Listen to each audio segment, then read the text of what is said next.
We begin this morning with a major Fox News alert. Police releasing a man overnight after questioning him in the abduction of Nancy Guthrie. And just moments ago, the FBI and local officials completed a court-ordered search of a home in Rio Rico, Arizona.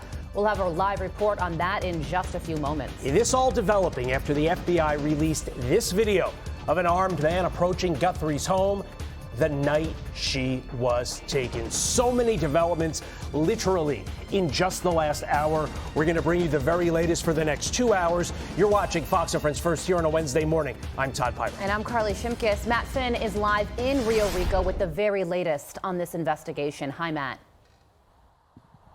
Hi, guys. Just a puzzling, interesting series of events over the past couple hours. Not long ago, behind me, this area had investigators, police tape up, the red and blue lights going on. There was a search happening at the house around the corner. Earlier today, the Pima County Sheriff announced that they to the Nancy Guthrie disappearance. So we come down here to Rio Rico, which is about an hour south of Tucson, and then all of a sudden the investigators leave. They remove. And we go up to the house that was being searched. A man that identified himself as Carlos tells us that he was the person who was detained for questioning in relation to the Nancy Guthrie case, and he is a free man. He says he has nothing to do with it. He cooperated with investigators. They asked him about his whereabouts and took his phone, but ultimately set him free. And the Pima County Sheriff's Office says that the search is now over. They did not announce any arrests. They did not identify anyone as a suspect. So it's not quite clear what investigators got out of this search tonight, but the man kind of at the center of it is free, and there's no major announcements from authorities. Matt, throughout the course of your last hour of coverage, and you were describing the scene there as low-key compared to other scenes that you've been on throughout the course of your career. Did you get a sense that this was coming? Because quite frankly, there appeared to be a lack of intensity, a lack of urgency in the search of a home that we have been waiting for. We've been waiting for anything in this case now for the better part of a week and a half. Yeah, the search seemed like pretty calm and measured, and investigators, we couldn't make out exactly what was going on because it's so dark out here, but I've seen much more frantic or active scenes, so it kind of seemed like maybe just they were recovering information or something like that, and all of a sudden they just left. But the previous day was really quite interesting because we woke up and there were no suspects, no persons of interest, and Savannah Guthrie posted that video pleading to the public for help. So we kind of thought we were hitting this lull in the case. And then there was that surveillance video and those stills released, those horrifying images of that person in a mask at Nancy Guthrie's house. And then all of a sudden, boom, we heard that there's this person being questioned. So if you were connecting the dots, it seemed like maybe this was going to be the big break. This might have been someone, intimately related to Nancy Guthrie's disappearance. So, we rushed down here to this smaller town of Rio Rico, about an hour south of Tucson, expecting perhaps some type of major announcement. And then all of a sudden, the investigators cleared the scene, and the guy said, "Hey, I'm free, and I had nothing to do with this." And Matt, just to be clear, the person that you spoke to, Carlos, who was released from custody back into, or from being questioned at least and detained, and released back into the house that had been searched, is he the same person that was detained by Pima County Police earlier in the day during that traffic stop? Yes, he identified himself as the person who was, taken in for questioning during the traffic stop. He said for a short time he was in, a vehicle where he was being questioned. They were asking about his whereabouts. And then he also said that investigators flashed a picture of a person in a mask to one of his in-laws, to one of his family members, and they mentioned the eyes. So if I'm connecting the dots, it seems like maybe they were implying or indicating that Carlos matched the description of the suspect. And from my impression, his eyes may have matched, the eyes seen underneath that mask in the surveillance video, and his stature maybe appeared the same. So just, my 2 cents here is he does perhaps look like the suspect in that video. And what's interesting is he told us that he delivers packages in Tucson. That's what he does for a living. And I asked him, had you ever been to Nancy Guthrie's house? Have you ever delivered packages to her house? Are you familiar with the property? He says he doesn't know. But in some of the original video after Nancy Guthrie's disappearance, there's what appears to be an Amazon package on Nancy's front porch. And there were people asking us about that. Can you tell us more about that Amazon package? So perhaps someone had been there recently delivering a package. Perhaps investigators, had begun to trace people who had been there at some point recently, and maybe Carlos was one of them, and maybe that's how they got tipped off. But in general, it looks like, aside from extracting information and Carlos's phone, there's no one in custody, no major development in the Nancy Guthrie case right now. Wow. Typically on a scene like this, Matt, you expect to see authorities lugging out big boxes of stuff, for lack of a better word. Did you see any of that in this home? Because based upon the events of the last hour, my guess is that they didn't pull that much, if anything, out of this house. I did see 2 law enforcement officers who identify themselves as Pima County walking out with something. It's so dark out here, it's hard to tell. I couldn't tell if it was like a large briefcase or a box, but then I ultimately asked Carlos, did they take anything from the house? And he just said definitively that they have his phone. That's all he told us about what was taken. And he insisted I didn't have anything to do with this. His mother-in-law came out and said, we're not even really following this Nancy Guthrie case. They weren't even familiar with it. And so the other thing was we were thinking, okay, there's this Bitcoin wallet that's referenced in some of the ransom letters. Perhaps if this person wasn't, physically tied to the disappearance of Nancy, maybe he was tied to the Bitcoin, so the wallet.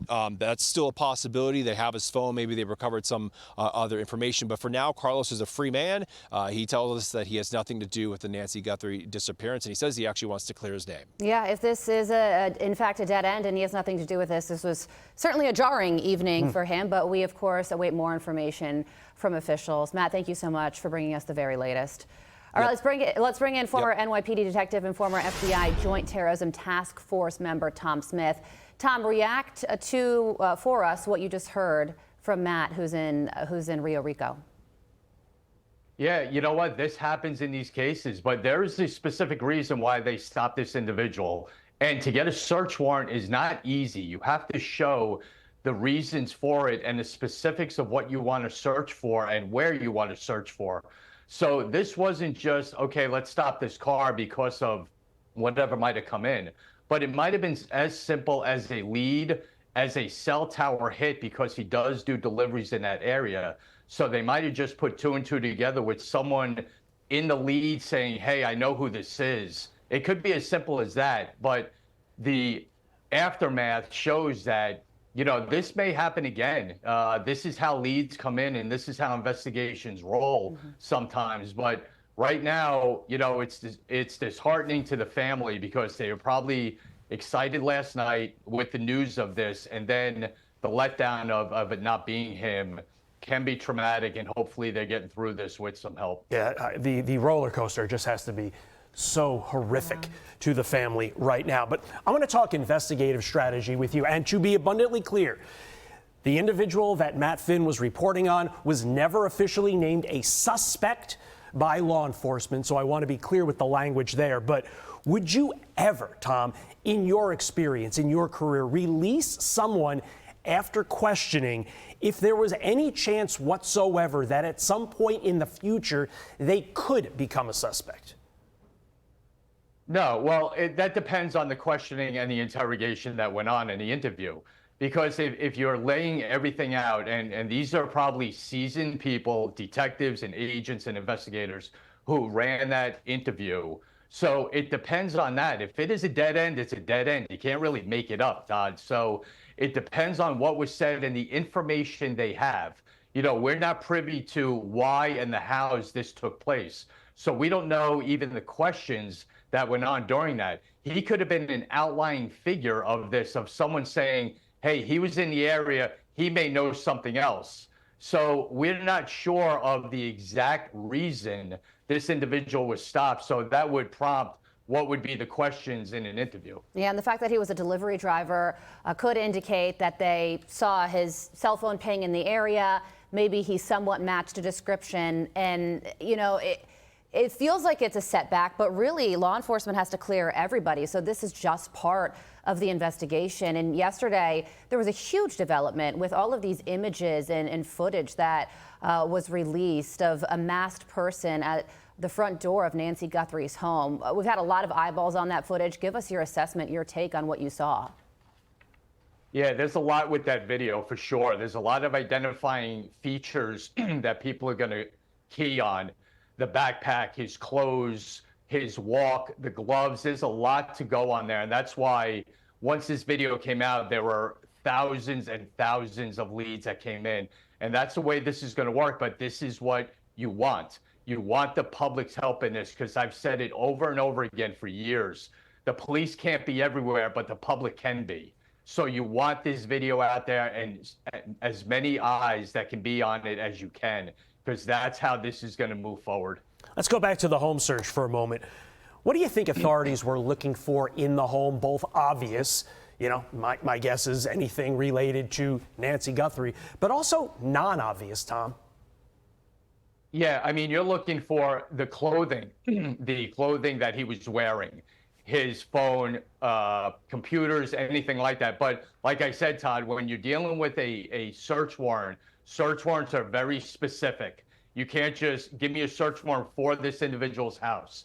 You need to lay out what you're looking for. So again, we're not privy to even why he was stopped, which is going to go back to what was in that search warrant and what they're looking for. But you're going to be looking for anything that could lead to this. Paperwork, documents, photos, like I said, cell phones, computers, anything like that, that could, you know, link all this together. Yeah, and another event that took place yesterday was that law enforcement was back in Annie Guthrie's neighborhood, and this time they were searching the area and also questioning neighbors.